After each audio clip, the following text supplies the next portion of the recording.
What does happiness mean to me? I think the things that bring me the most joy right now is my kids, and like watching them and seeing them learn and grow and do all the things that they're involved in. Spending time with my family brings me a lot of happiness and joy.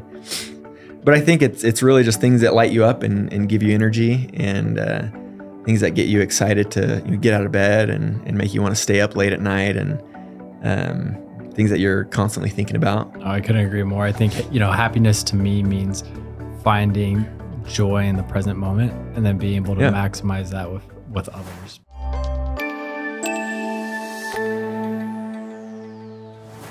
Welcome to another episode of the Deeper Than Dope podcast. Today we have Lowry Akers joining us.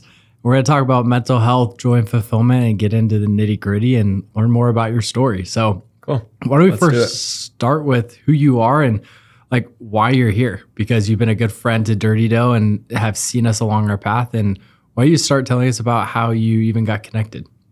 Sure. Yeah.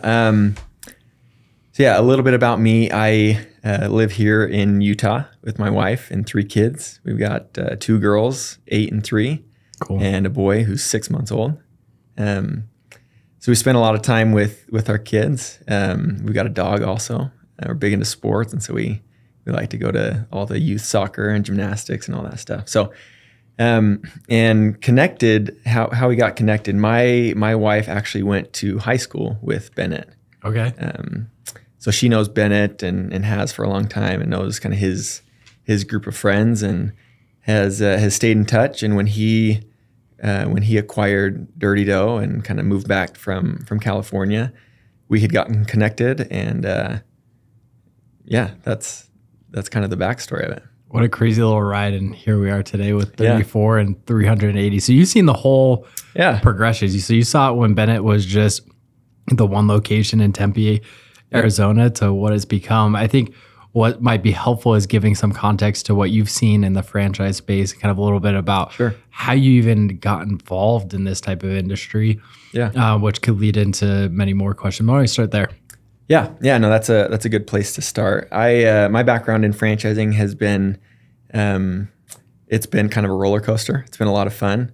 I've been in franchising since 2016. Cool. So I started with a restaurant management group in Salt Lake City. It was a Jimmy John's franchisee.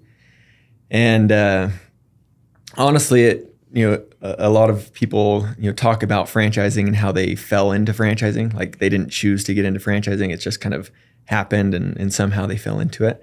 And I was the same way. I had a good friend, a mission friend, who had done some legal work for this group and had connected me to them. So I was looking for a new position. I had been in tech sales for a long time and had kind of gotten burnt out from that, and was looking for something new. And they had an opportunity, and timing was right. So I got started with this restaurant management group.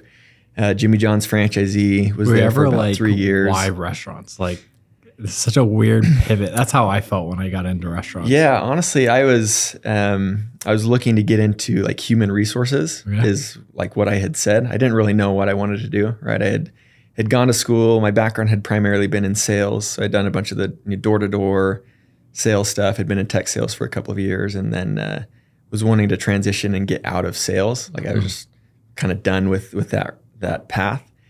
And I was studying sociology and figured that a good mix of my skills and my background and my degree was human resources. Cool. And so again, it just kind of happened that this group was looking to hire someone to manage some of the human resources for them. So got started, got into Jimmy John's. I had never been to a Jimmy John's before, right? Like had never eaten the food. Knew very little about franchising and like what it was or how it worked, and got a ton of exposure to the franchise world. Learned a lot from the owners of that group, and have been in franchising ever since.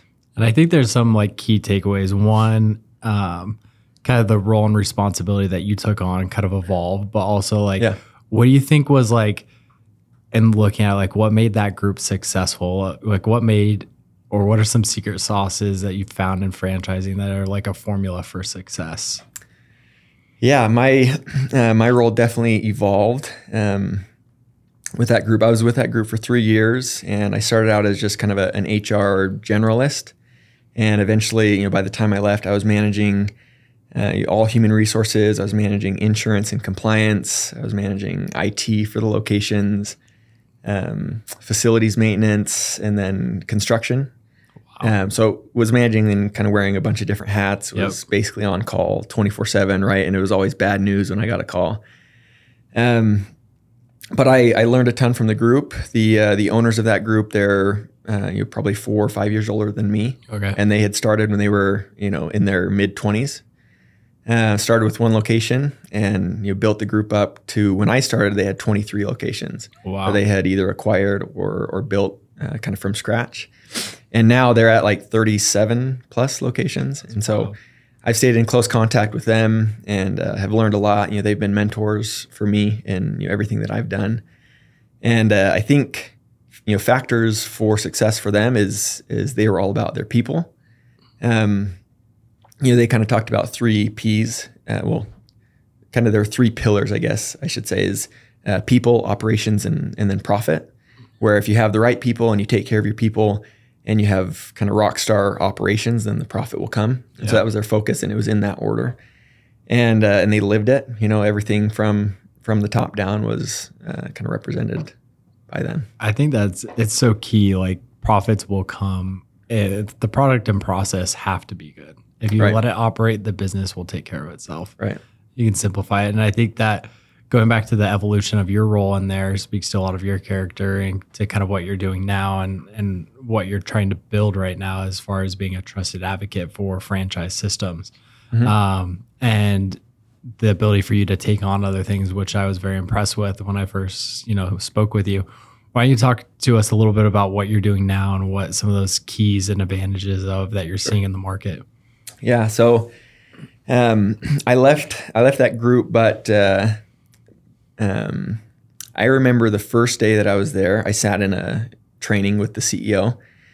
And he just kind of walked me through their processes, told me a couple of stories. And I remember leaving that meeting and kind of having this like eye-opening, like, I want to be Darren. Like, I want to be Doug, who's his father-in-law and one of the capital partners there. And kind of having this thought in the back of my mind that stayed with me the whole time I was there. Like, I want to be these guys. And it happened because I saw the life that like franchising had brought to them. Cool. And saw like, the lifestyle and the freedom and the time and the money and all those things that they had from starting as a Jimmy John's franchisee. Yeah. Right. So I kind of had this spark and wanted to become an entrepreneur and wanted to be a franchisee. And, that was what I thought anyways. Yeah. I left that group and I actually joined Crumble Cookies on their corporate team. I managed build out and construction for them, onboarding of for new franchisees, and then eventually the franchise sales and development, and wanted to become a franchisee there. We went through a bunch of hurdles and challenges in trying to become a franchisee, which is kind of led to what I'm doing today.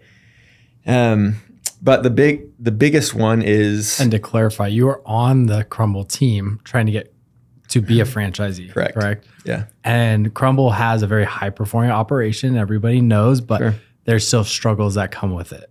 Yeah.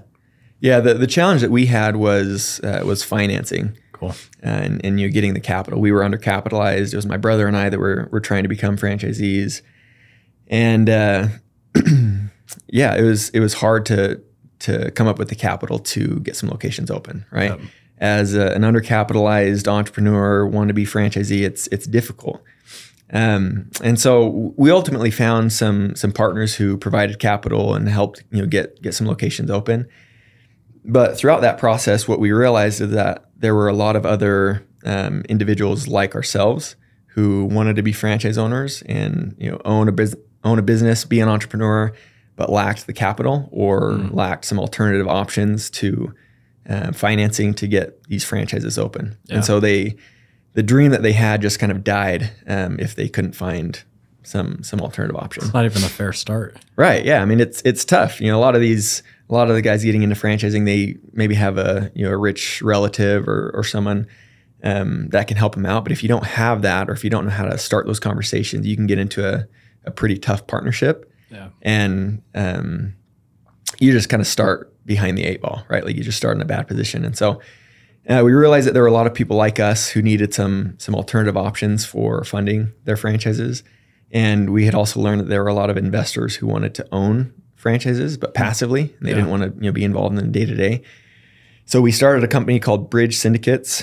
And the idea is to connect the undercapitalized operators with investors and help create franchise owners. So basically a solution that we would have used when we were kind of starting out and going through that process of becoming a franchisee.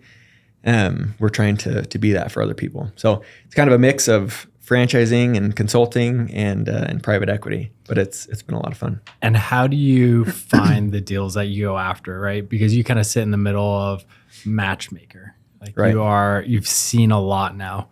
So now what are some of the things that you look for to make it a successful win? Yeah, so we get a lot of deals just kind of organically that come to us. I try and post and be active on LinkedIn and kind of share and add value about franchising and what it is, and just share some of the like the insights and the passion and kind of the spark that I had gotten when I started out with this Jimmy John's group. So a lot of deals come from that. People who are undercapitalized, wanting to be franchise owners, they see what we're doing and it resonates, and so they'll reach out. But really, like you said, we want it to be a good deal, and we kind of have to make it a win-win for everyone. We want it to be a win for investors, or else we can't raise money. Yeah. No one wants to invest in a deal if it's a bad deal and they're not going to make any money on it. Yep. So we have to make it a win for investors, and it has to be an appealing opportunity for them, but it also has to make sense for the operators. Yep. Because they're the ones that are running the business and driving the success to be able to return money to investors, right? So it has to be a good deal for them. They have to be happy and motivated and have the incentives to do well and to succeed. So we typically start backwards and we say, hey, what's the total capital that's needed for this opportunity? We want to return that within 2 to 3 years. So if we get $500,000 as kind of the initial investment, we want to return that $500,000 within that 2 to 3 year period, and then we'll start backwards from there. And how can we make that happen? Structuring equity or kind of preferred profit sharing returns for the investors, and make sure that it makes sense for the operators as well. And if it does, then we'll move forward and try and create that opportunity and raise the capital. Which a 2 to 3 year payback period is awesome. Right. That's yeah. I mean, for an investor. It's pretty unheard of, right? In a lot of franchise opportunities. So, well, thanks for sharing the background there. And I think that gives some character to who you are and what you've been dealing with for the past little bit, and hopping over to a little bit more of like the mental health side. What brings you joy and fulfillment, and what does happiness mean to you? Yeah, it's a good question. I would say happiness, like what does happiness mean to me? I think happiness and like success can be like pretty similar, right? Where everyone has their own definition of what they are. I think the things that bring me the most joy right now is my kids, and like watching them and seeing them learn and grow and do all the things that they're involved in. Spending time with my family brings me a lot of happiness and joy.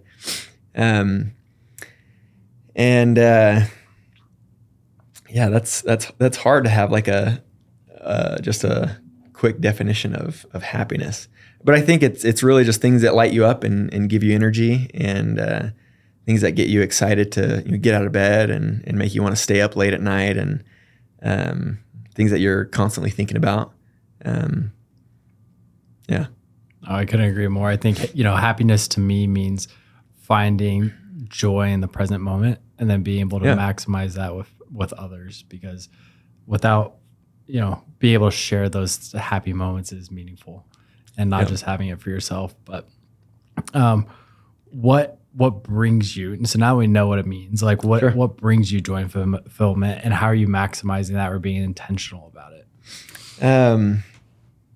Yeah, there's probably a couple different like categories that I try and find like joy or happiness or fulfillment in.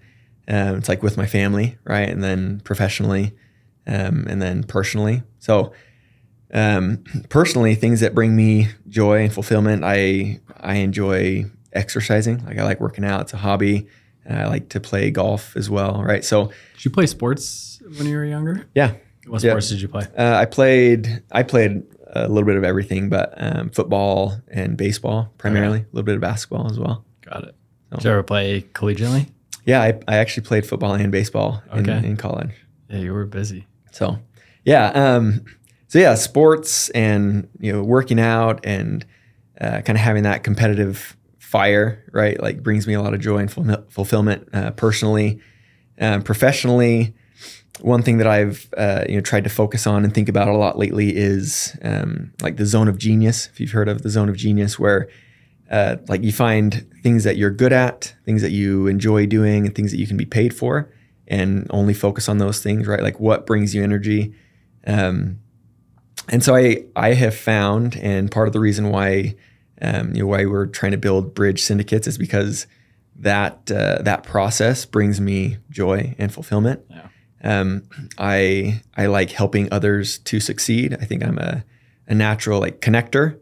And so I like helping other people connect with opportunities. And so whether that's an undercapitalized operator or an investor, I like kind of bringing things to the table to help them and solve a problem that they each have. Doing deals, kind of being a creative problem solver are things that I like, and things that give me energy. And then with my family, like I mentioned, it's just being with my kids and helping them to learn and grow and kind of get through challenges. And they're in sports and stuff right now. I mean, my 6-month-old is not. He loves watching. I'll kick a soccer ball out in my backyard, and he just gets so excited watching it around. So just spending time with my family and being with my kids is something that brings me joy. How do you help instill some of those practices into your family or into your kids? Like, I think as like an adult, I don't have kids, but like what advice would you give someone that doesn't have kids, how to show up, be present, have joy and fulfillment with your kids and teach them that? Oh man. Yeah. I think, there's the saying that like actions speak louder than words. I think, helping them to like see you living like and doing the things that give you joy and passion. Right. So like if I'm communicating and saying, hey, the things that I like to do and the things that are important are exercising and eating healthy and living right and doing all those things. If I'm just saying that, right, and I'm not actually doing that, if I'm never going and exercising or going and playing sports and or eating healthy, then they can see that, like, and they pick up on that pretty quick. Kids are really, really smart. And so I think just, like practicing what you preach, you're doing what you say you're going to do. I think kids learn that stuff pretty quick. I love that. And I think as like parents and as role models, whether it's an employee or in the family unit, like as an entrepreneur, we have probably like one of the heaviest loads that we have to learn to balance. And so it's like a balance of like being real and being vulnerable in those moments to show like, hey, I'm having a good day or a bad day, and allowing it to be there so people can learn and understand where you're actually at. Because it is a roller coaster being an entrepreneur and in the shoes that we like to step into. And it is. I wish it could all be happiness, but there's down days or exhausting days. And, it's cool to see people show up that love you and want to care about you. Right. When we talk about like the happiness side, there's also the flip side when it comes to like mental health and struggles. Yeah. Like, have you had struggles with your mental health and what have you done to combat those? Yeah. I mean, I would say that like a healthy lifestyle overall, I think has helped me to avoid significant like challenge or struggles when it comes to mental health. One thing that, as you're talking, it made me think of one of my favorite quotes that I had come across recently about entrepreneurship was, it says, entrepreneurship is the relentless pursuit of opportunities despite resources that you currently control. Yep. Right. So there's a lot that you could like drill in and kind of pick apart in that. Right. it's a relentless pursuit. Like entrepreneurship really is. Like it's hard, it's challenging. You got to relentlessly go after it.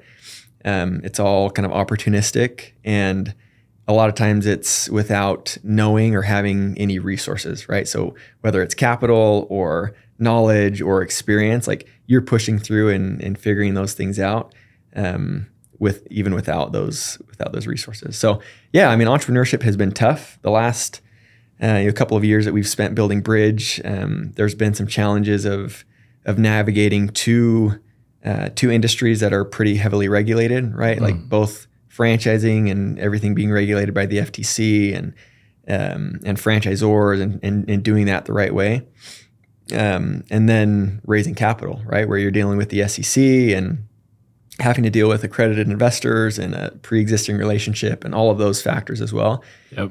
It's been tough. We're going after like a market or a service that there's not a ton of other people doing what we're doing in the franchise space.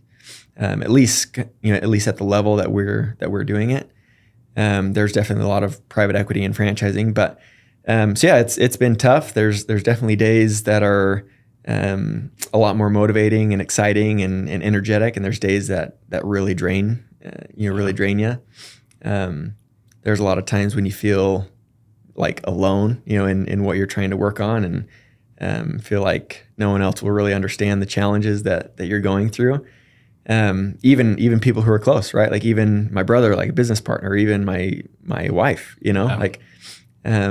there's definitely some challenging pieces to it. How do you dive deeper within yourself to like channel energy or motivation to like keep moving the needle forward? Because you're constantly getting beat up, and finding that deeper level. Like, how do you go about that, and what's been successful for you?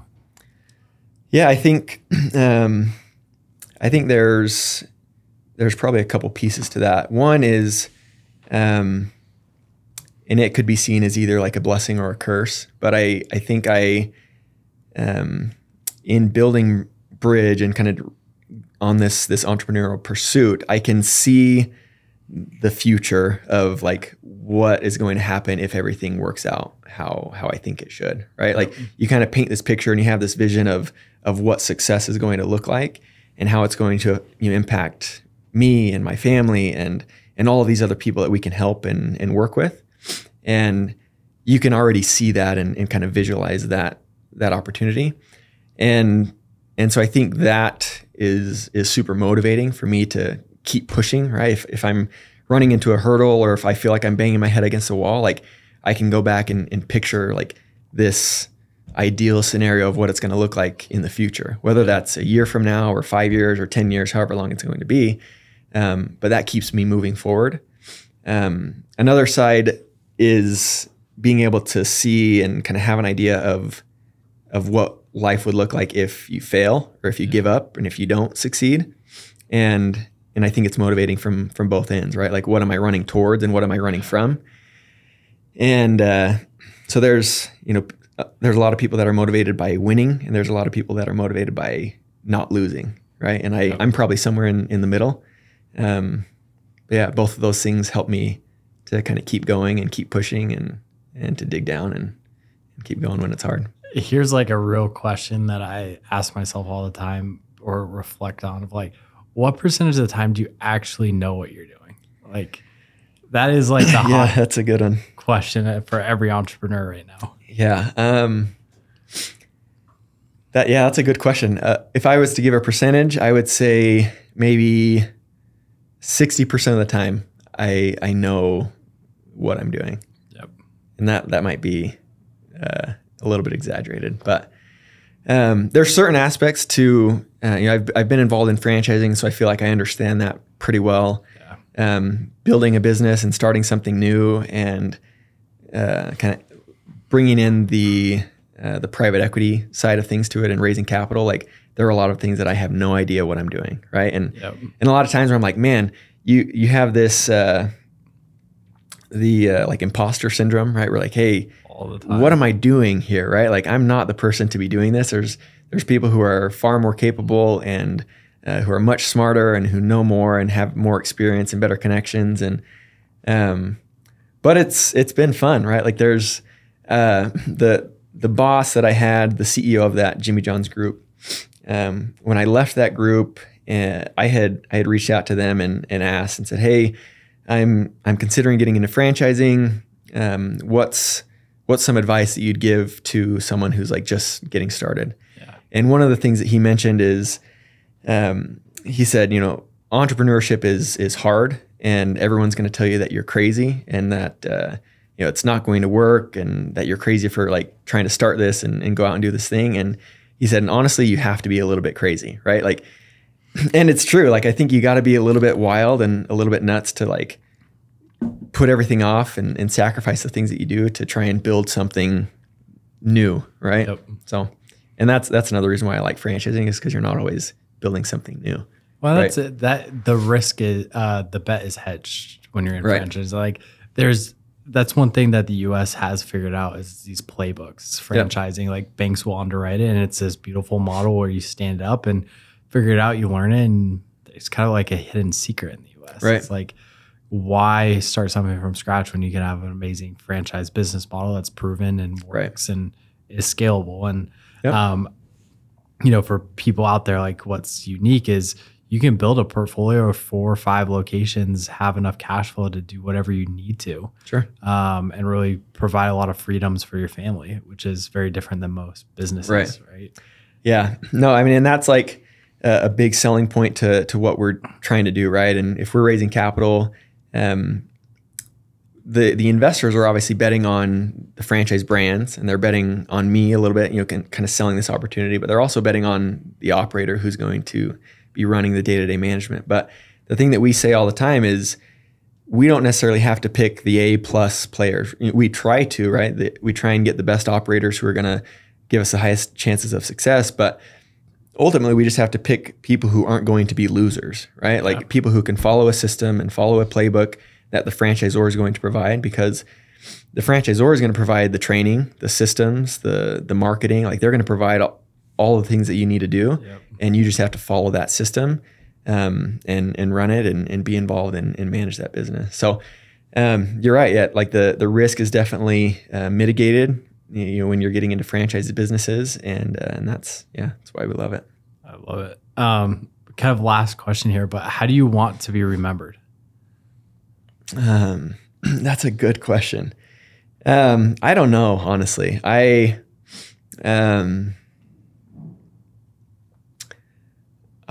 think I want to be remembered as someone who helped other people to get better, right, and to improve.